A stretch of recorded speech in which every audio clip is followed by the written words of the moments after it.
বন্ধুরা, তোমরা দেখছো গৃহপ্রবেশ সিরিয়ালের আজকের নতুন পর্ব। আমাদের পেজটি ফলো দিয়ে ভিডিওটি শেষ পর্যন্ত দেখার জন্য অনুরোধ। গল্পের শুরুতেই আমরা দেখতে পাচ্ছি বন্ধু পূরবীকে বলছে, আচ্ছা পূরবী, এমন সময়ে তুমি আমাদের সাথে কথা বলছো, মানে শুভ, সেই মেয়েটির জন্য তোমার কি কোনো মন খারাপ লাগছে? তুমি তাকে ছেলেবেলা থেকেই তোমার মা ভেবেছিলে এবং সে তোমাকে অনেক সাহায্য, সে এতদিন ধরে এই পরিবার পরিচালনা করে, তাই আজ সে চলে গেছে। তুমি আমার সাথে এত কথা বল, আর তুমি কি ভুলে গেছো যে আমি তোমার বাচ্চাদের আমার নিজের সন্তানের মতো বড় করেছি এবং আজ তুমি আমার সাথে কথা বল কারণ আদি ভুল করেছে। তারপর পূরবী বলে, দেখো বর্দি ভাই, শুভ আজ বাড়ি ছেড়ে চলে গেছে, কিন্তু সবাই তার কথা ভাব। তারপর সেবন্তী বলে, এমন পরিস্থিতিতে তুমি কোথাও ঘুরে বেড়াচ্ছ? সে জিজ্ঞেস করে, তোমার কি কোনো টেনশন নেই? তোমার কি কোনো টেনশন হচ্ছে না? তারপর পূরবী বলে, ঠিক বলছো ভাই, আজ সবাই শুভকে নিয়ে চিন্তিত, আর আদিও ঘর থেকে বেরিয়ে পাগলের মতো শুভকে খুঁজে বেড়াচ্ছে। পুরো পরিবার এই দুজন মানুষকে নিয়ে ব্যস্ত। কিন্তু আমার ছেলে সমীর আর সেই তুলি যে সারাক্ষণ হাসপাতালে থাকে, তুমি কি কখনো ভেবে দেখেছো যে মেয়েটির জন্য যে কত কষ্ট পাচ্ছে এবং তার স্বাস্থ্যের অবনতি ঘটে? কেউ কি তার কথা ভাবছে? তুমি কি কাউকে কথা জিজ্ঞেস করেছো কখন? কিন্তু কেউ তার কথা ভাবছে। এজন্যই তোমার সন্তান তোমার নিজে, তুমি কখনো তোমার স্বামীর খোঁজে করো। তারপরে এই বলে প্রথম জন সেখান থেকে চলে। এদিকে শুভ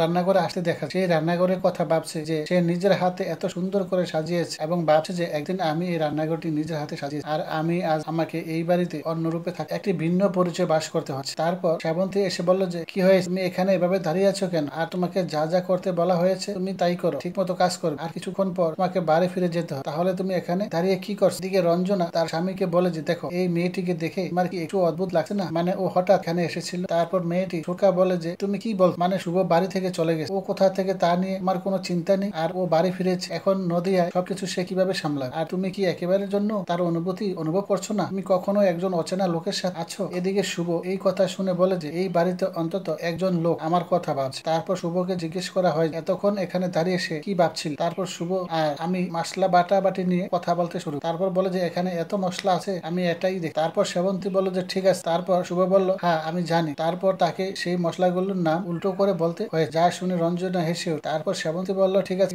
এখন এসব বন্ধ কর এবং তাড়াতাড়ি রাতের খাবার তৈরি কর। তারপর হঠাৎ শুভর মনে হলো যে একটু টক এবং মশলাদার কিছু খাওয়া। তারপর শুভ বলে যে, আমার কাছে হাজমিন আছে, যা টক লাগে, কিন্তু এটা আমার ঘরে ডয়ারা আছে, আমি এখন কিভাবে ভারী গিয়ে এটা আনতে পারি এবং যদি কেউ এটা দেখে ফেলে তাহলে আমি কি উত্তর দেব? শুভ সেই আইডিয়াটা বলে। তারপর শুভ তার হাতে একটা কফির মগ নিয়ে, তারপর এখন দেখা যায় যে মোহনা আদিদের সাথে কথা বলতে যায় এবং আদিদের বলে যে, তুমি এখন আমাকে অনেক উপেক্ষা করো, আমি তোমাকে এড়িয়ে যাচ্ছ এবং তুমিও আমাকে এড়িয়ে যাচ্ছ, আর তুমি আমাকে বলেছিলে তোমার ঘরে আসতে, তাই আমি বাহির থেকে তোমার সাথে কথা বল, অন্তত আমার জন্য না হলেও আমাদের যে সন্তান হবে তার জন্য তোমার সাথে কথা বলা, তাহলে আমি একটু চাই। তারপর আয়ান বলে যে, আমাকে বল তোমার কি হয়, আর আমি এই বাচ্চাটির খুব যত্ন, আমি তার ব্যাপারে আমার সমস্ত দায়িত্ব পালন করি, কিন্তু কখনো তোমাকে আমি আমার জীবনে স্থান দিতে পারবো, তুমি এটা খুব ভালো করে জান। এদিকে আদি খুবই বিরক্ত বোধ করতেছে, কারণ সে শুভকে নিতেও যেতে পারেন, কারণ ঠাম্মি তাকে নিষেধ করেছিল যে। তারপর এইসব ভাবতে ভাবতে মোহনা বলে, যখন তুমি আগে মন খারাপ করে থাকতে আমরা সারা রাত গল্প করি, আমি এখনো গল্প। তারপরও ভেজা মোহনা কঠোরভাবে নিষিদ্ধ। সে তাকে বলেছিল যে, আমি তখন একজন ভিন্ন মানুষ এবং এখন আমি ভিন্ন, তুমি কেন বুঝতে পারো? এবং আমি তোমাকে বলেছিলাম যে আমি তোমার বাচ্চার যত্ন নেব এবং আমি কোনো ভুল হতে দেব, কিন্তু এর বেশি কিছু করো। তারপর মোহনা বলল, তুমি জানো গর্ভাবস্থায় মেয়েদের কিছু না কিছু খাওয়ার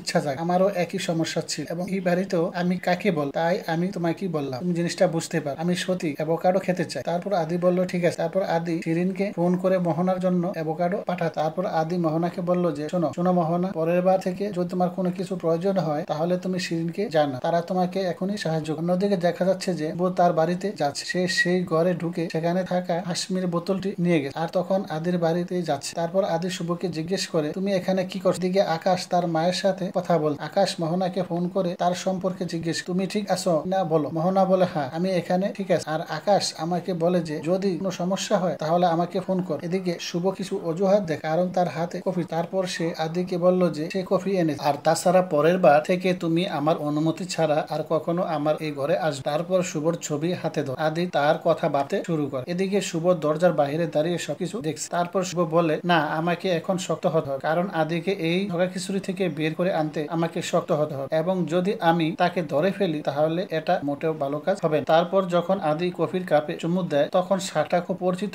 মনে হয় সে আগেও এটা খেয়ে। তারপর সে শুভর ছবির দিকে তাকিয়ে বলে যে এটা শুভর হাতে তৈরি কফির মতো, কিন্তু এটা কিভাবে সম্ভব? তাহলে শুভ কি তার সাথে আছে? এটা কিভাবে সম্ভব? এখন নদীতে এবং রাস্তায় শুভ শুভ শুভ, আর হয়তো আমি বেশি ভাবছি। এই মুহূর্তে আকাশের মা তার ছেলেকে বলতে দেখা যায় যে সে খুব খারাপ করে, কারণ তুমি যেভাবে মোহনাকে ওই ঘরে এনেছো তুমি অন্য কারো পরিবার ভেঙে ফেল। অন্য কারো ভাঙ্গা পরিবার আর কান্না কিন্তু এর একটা অর্থ আছে। তোমার হয়তো হেসকি ও তারপর আমার মনে পড়লো আকাশের বলা শুভর কথা। তারপর আকাশ বলে, আমি এটা নিয়ে ভাবি না। আমার কাছে আমার বোনের সুখ সবার আগে আসে এবং আমি নিশ্চিত করার চেষ্টা করি যে সে ভালো আছে। আমি আর কিছু ভাবতে চাই। তারপর আকাশের মা বলে, তুমি আর তোমার বোন তোমরা যদি তুমি জেদি হও তাহলে তুমিও বিচারও করতে পারবে, কারণ খারাপ বা বোন বা কিন্তু তুমি যে খেলায় জড়িয়ে পড়ছো তা পরে তোমাকেই কেবল ক্ষতিগ্রস্ত, তোমাকে পরে এর মূল্য দিতে। তারপর আকাশ বল, যারা আমার বোনের এত সহজ ক্ষতি করেছে আমি তাদেরও ছেড়ে দেব আর আমি সেই লোকটিকে শেষ করে দেব। তারপর মোহনাও একটা জেটে বসে বলল, কারণ আমি তো একটা সময় না একটা সময় তোমাকে ছেড়ে, কারণ মোহনা যা চায় তা পাওয়ার আশা সাথে সাথে দিয়ে খরচ যাই হোক না কেন সেটা মোহনার জন্য অনেক। বন্ধুরা, আমাদের এই ভিডিওটি যদি তোমাদের ভালো লেগে থাকে, যদি ইউটিউব থেকে দেখে থাকো চ্যানেলটি সাবস্ক্রাইব করে, আর যদি ফেসবুক থেকে দেখে থাকো পেজটি ফলো দিয়ে